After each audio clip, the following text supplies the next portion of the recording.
views and opinions expressed do not necessarily reflect those of Access Fort Wayne, the Allen County Public Library, or any other supporting groups. If you'd like to produce a show, call us at 260-421-1250.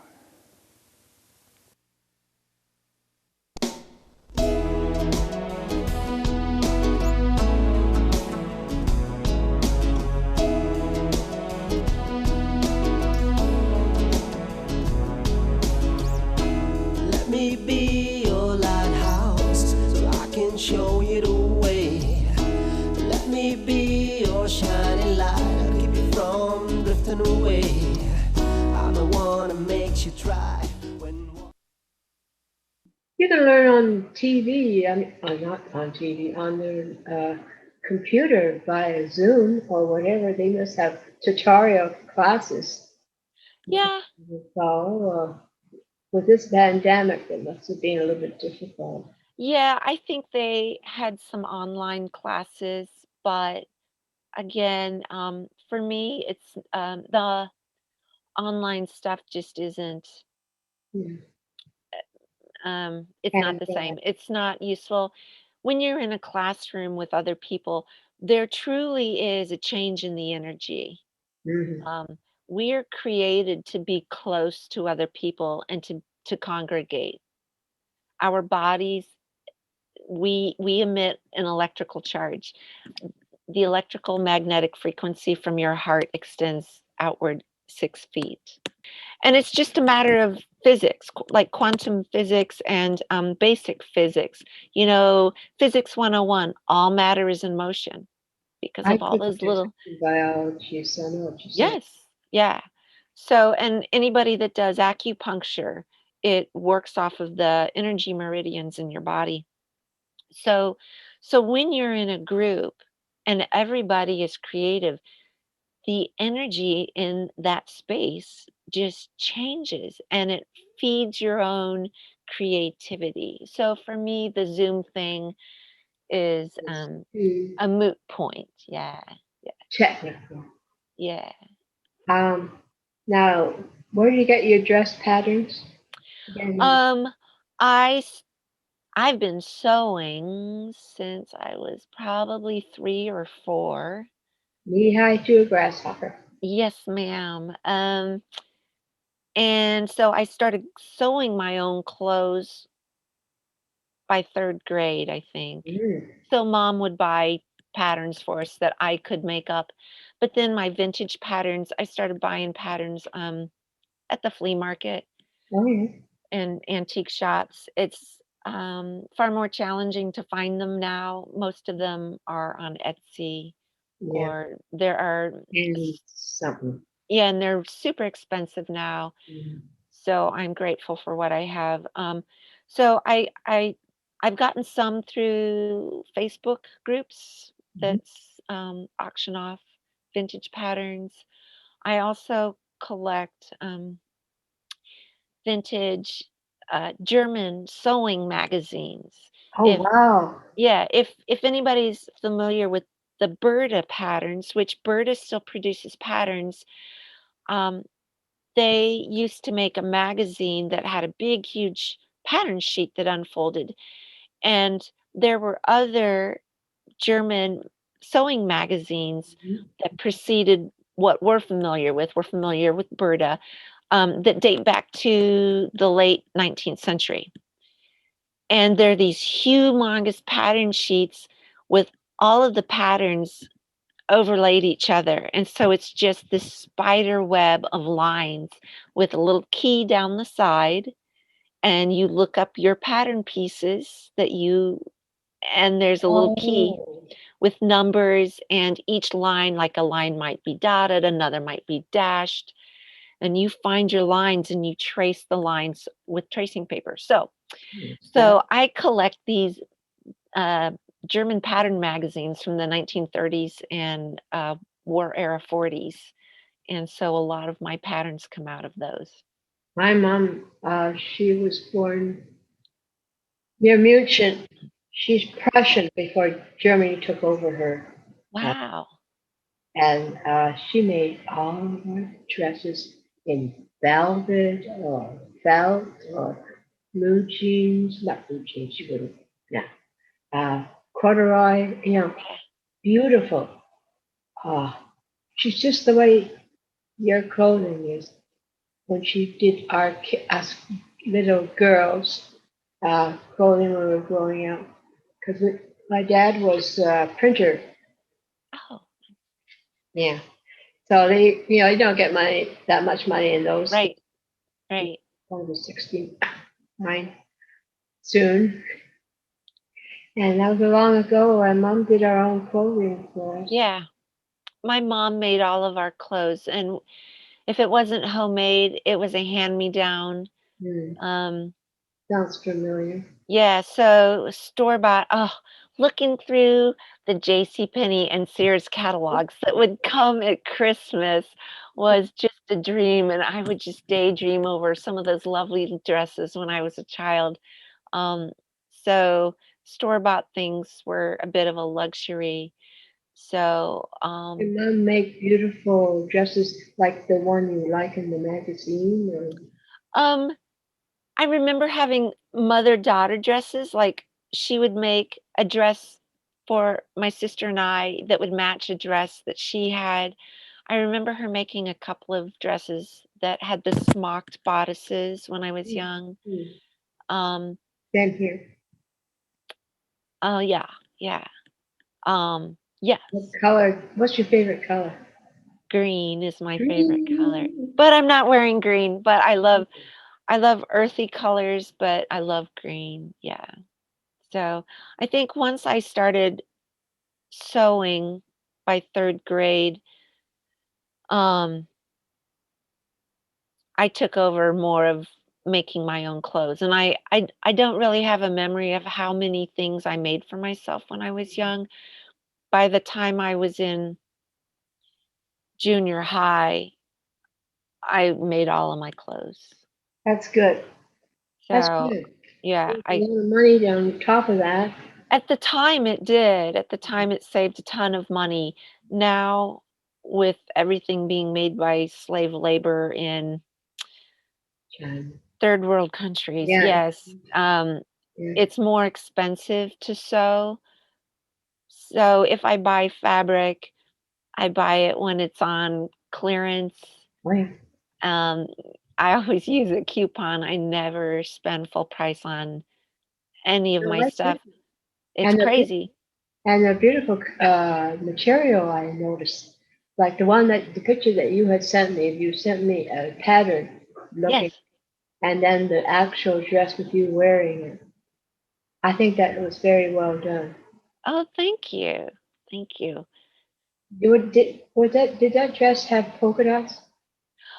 It's a little tiny floral pattern. It's a reproduction print from probably the late, I think it's a 1920s print. So I do That's look kind of like, for, yeah. yeah, I look for reproduction prints from the 1930s and 40s to use in the vintage patterns that I stitch up. So a lot of the quilt shops have beautiful fabric, and once in a while I'll splurge on a small piece of fabric that's a reproduction print. And so I can do color blocking. So what I did with that particular dress, the sleeves and the bodice are a different fabric than the rest of the dress. So if you have 1 yard or 1.5 yards of fabric, because it's expensive, you Mm-hmm. can use something less expensive. They'll go well together. Yeah, yeah. And that's something that was done so often, especially during the war with rationing, Yes. um, remaking your clothes and making what were called make dos, um, recutting a lady's suit out of a man's suit, Yeah. replacing the sleeves and bodice with something else. Yes. How about during the Depression? You have Um, dresses from that era or um, 20s or 30s? yeah, I've made a couple of dresses that would date to that time period. Um, and I own a couple of my grandmother's dresses. Um, Wow. but they were like her wedding things, so they're really beautiful and fancy. Uh, the flour sack Mm. became a staple in the 30s and 40s and was an affordable way for women to Burlap? make their aprons and dresses. Did you So say that's burlap or whatever? no, What? no, flour sack. Uh, Oh, and I don't even remember the history of them, like how it started, yeah. but they were beautiful calico cottons. And the ladies would save the flour sacks and make dresses and aprons with them. So the flour mills started purposely putting their product in these little calico Mm. cotton printed sacks. So people can make dresses. Oh, Yes, yeah. yes, You yeah. make men's shirts or just women? I don't. I've made a few like 18th and early 19th century pieces for my husband. I made all of our wedding clothes. We had a 1790s wedding. I would love to see that. So I've made a few things, but I don't enjoy making menswear. And Isn't it awkward? I'm, pardon? Is it awkward to do that? Um, no. Yeah. I think there's a different level of precision that needs to be employed. Like I don't have any formal training in sewing, and Uh, I don't know formal tailoring, and there are a lot of things that go into making a man's jacket properly, and so I haven't spent the time to train myself either. well, you do a great job with anything you do, girl. Oh, thank you. Thanks. Um, when you make neck pieces, we have individual pictures of one necklace being made from start to finish. Yes. So let's go through these Okay. individually. We will put up the pictures as we talk. Okay. Item number one. How do you begin? Um, I begin with just a general idea in my head. Um, for instance, the piece we're talking about, I have wanted to do a series of neck pieces that go through the calendar year and make a piece for each month that in some way reflects the mood, the temperature, and the environment of that month. So this piece is April under the trees, Mhm. and we have some little shade plants in our tiny little ghetto garden, Mm. uh, bloodroot and some ferns, and I don't remember. mm, Maybe I don't know if there's wild ginger in that one. So I'm looking in my own garden, and we're in the month of April, and here are these flowers that are coming up and blooming. So I start with a general idea like that if I have a theme in mind, and then I start pulling some of my materials, some gemstones or minerals, fossils. I wanted to use some of my fossils. Um, um, and then I Be start a looking at fossil like me. no. Well, we're both in the antique category Yeah, now. you are. We're Yeah, antiques. We're yeah. valuable. Well, you should Um, be able to wear those dresses then, aren't you? yeah, yeah. Yeah, yeah. So, um, I I then will look through books. Mhm. So, Carl Blossfeld was a photographer. Oh, jeepers. Um, Shamefully, I can't remember his dates, but I'm thinking like turn of the century. Um, and he did these amazing photographs of botanicals. Mm. Um, and the geometry is so exquisite. So I've always enjoyed his photography. So I was looking at Blossfeld's photos, looking at the plants in my yard, looking at my fossils. Mhm. So I start just formulating a little arrangement, and I'll make a rough sketch, and I start arranging my fossils and minerals. I'll add this, I'll pull that out, and a little composition just starts to come together. So I'll refine my sketch a little bit. I'll trace around my minerals, fossils, gemstones, whatever. I might make some notations. Um, and then I start the fabrication process. So I start the construction process. Um, so if I use a lot of bezels. I don't do very much prong setting. I do a lot of what's called a bezel, which is like a solid framework around a solid strip of metal that hugs whatever piece you're setting in it. So I start making the foundation for the necklace. In this case, it's wire. I texture the wire so that it doesn't have that milled, extruded, round wire sort of feeling. I texture it so it has a little more of an organic feeling. So I'll make a just a base with the wire. I start making the bezels. I did a lot of leaves, so I will find images of leaves just through like um, doing an image search online. No broadleaf. Any kind of leaf. So, like I was working with, I did ferns and bloodroot and whatever other little leaves. I'll find images and I'll just print out some images, and Yeah. I cut those out and I use them as a template. I glue them onto my metal and I'll use them as a template. Oh, Other times when I do leaves, um, I will just freehand a leaf shape like English ivy. We've got, the neighbor's English ivy creeps over into the yard, and I know what it looks like. We've got bindweed everywhere, and I'll just sort of make up some of my own little leaf shapes and just draw them directly on the metal. I cut them out with a jeweler's saw. mm, Um, the metal is annealed, which means you heat it up.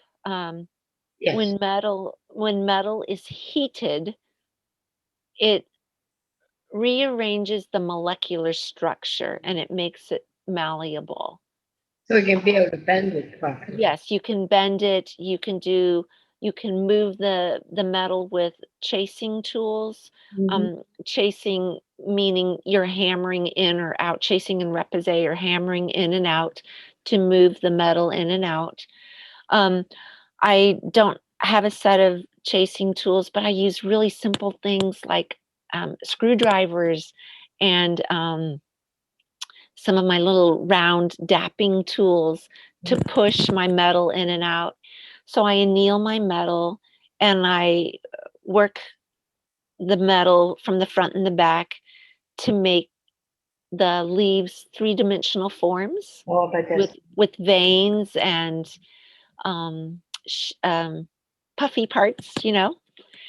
And I use my pliers a lot to manipulate the shapes of the leaves. Um, as I work, I solder components, sections of the piece together. And while I'm doing this, the piece will um, evolve. I might decide that I don't like this element and I take it out and I'll save it for some other project, some other time.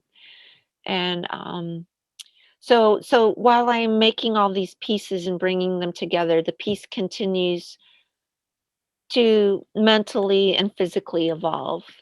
And I just continue to solder the elements together. When everything is soldered together, I put a patina on my work. Um, sterling silver and copper. I don't use a lot of copper unless I'm enameling, but I did use copper in this piece. Um, they're dirty in that um they tarnish very easily. rust. Just no, if you look at pennies, you know how they turn brown and dull. When you get a Yeah. new penny, it's real shiny and pink, Mhm. but it turns brown It ages. just from the contamination in the air. And if it's exposed to Oil in your an face. acidic environment, it turns green. And in the metalsmithing world, we call that a patina. Um, when I put a patina on my work, it adds color and depth, and it means that the work is not high maintenance for Right. the customer. I don't want my customer to have to be constantly trying to clean a piece. But then I use an archival quality wax Oh, over my work mm, to seal the surface that's of good. the piece. I said I wasn't sure what you worked with. Yeah, I use an archival wax. That's good. And so then after the piece has been patinaed and waxed, I set all of my stones. Mm-hmm. So I do the stone setting last. Mm. Um, if I've marred the surface any in the process of setting stones, I can just go back in and do touch ups with patina and wax, and then the piece is done. There you go. Yeah. How long do you let it set? Does it's already made? You can put it on immediately after you make it, or does it have to sit? No, when I put the wax on, it just needs a few minutes to harden and cure.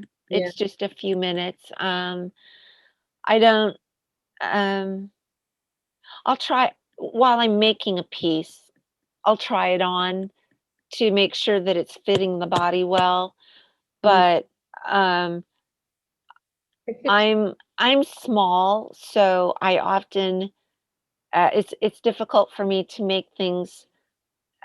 Maybe not difficult. I have to keep in mind that other people are larger than myself, Yeah, and mannequin so or something like that. um, I don't have any. Um, They have heads. yeah, I have I have a couple of like vintage heads that I Yeah. photograph vintage hats on, Yeah. but as far as fitting work for my metal work, I don't have any life size mannequins that I can fit them on. And like the mannequins at the department store, those aren't terribly true to I have one of those. I paid like $10 for it at the flea Mm. market, but You they're see, not that's true in proportion to an average woman. seasonal clothing and hats like Christmas, Easter, Thanksgiving. Do you have a lot of those? Um, as far as targeting a specific market with themes Mm-hmm. or Themes. Yeah. um not really. Like I don't make like Christmas hats or Easter hats. Um, I just I make see whatever, some that I could wear for Easter. whatever strikes your fancy. Um, Pioneer was nice. The way you had the pioneer at the front. Yeah. yeah. Awesome. Yeah, I just there's just a general era, the 30s and 40s. Some like one of the hats, the knotted sisal that has the lace on it. That's more of, early 1960s kind Oh, of shape. I'm more Um, into that type of stuff. yeah. I'm So dating myself, but that's okay. that's okay. I just personally love the 30s and 40s. So when I make Hmm, shoot. contemporary hats, yes, a really elegant, feminine era. Now Just you're looking nowadays, you don't know. yeah, and it was just the pinnacle of design, in my opinion. The millinery from those 2 decades was just phenomenal. Exquisite. So, so I don't really, like I don't do derby hats. I've done some hats that are a little more contemporary, like fascinators, which are small. Women don't feel quite so conspicuous wearing a fascinator. Those are the little tiny ones. Oh, I love those. So I've done a few of those. And those are easy. They're kind of quick. I've done the Indiana Artisan Marketplace for I think 4 years. I've Mm. been a member of Indiana Artisan for 10 years, I believe. Um, but Indiana isn't a hat-wearing community, I think, um, so Maybe. it's not been the right market to try to. By Europe, they love their hats. Yeah, Europe does, but it's also, um, more competition there.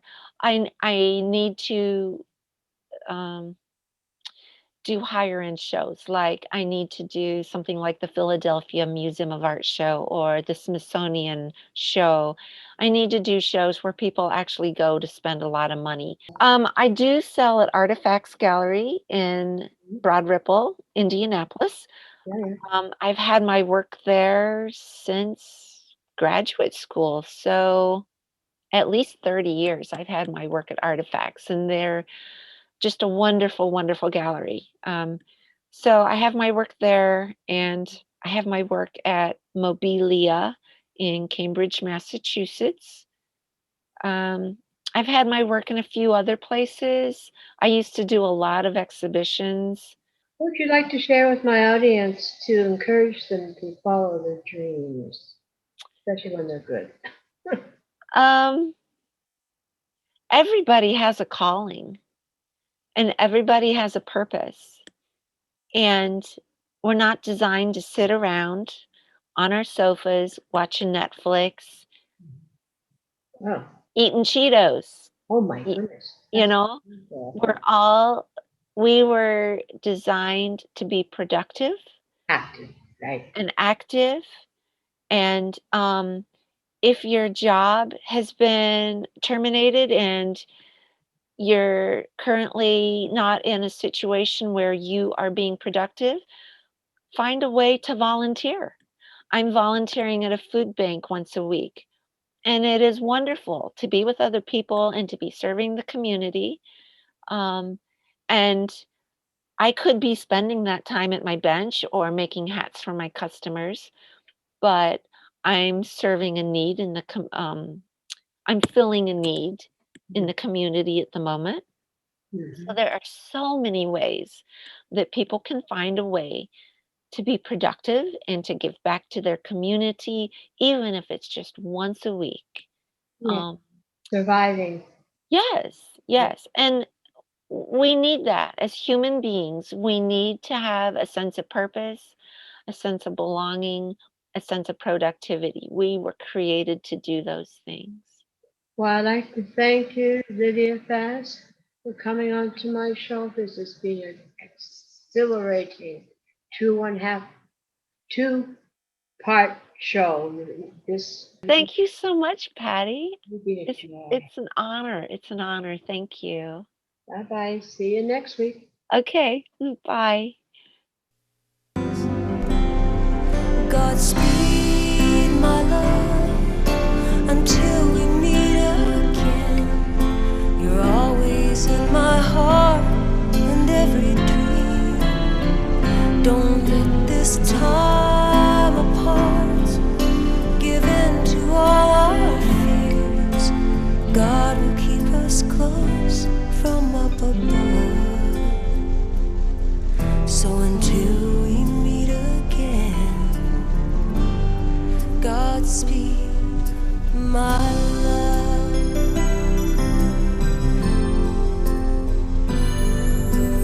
God is with us always for the rest of all our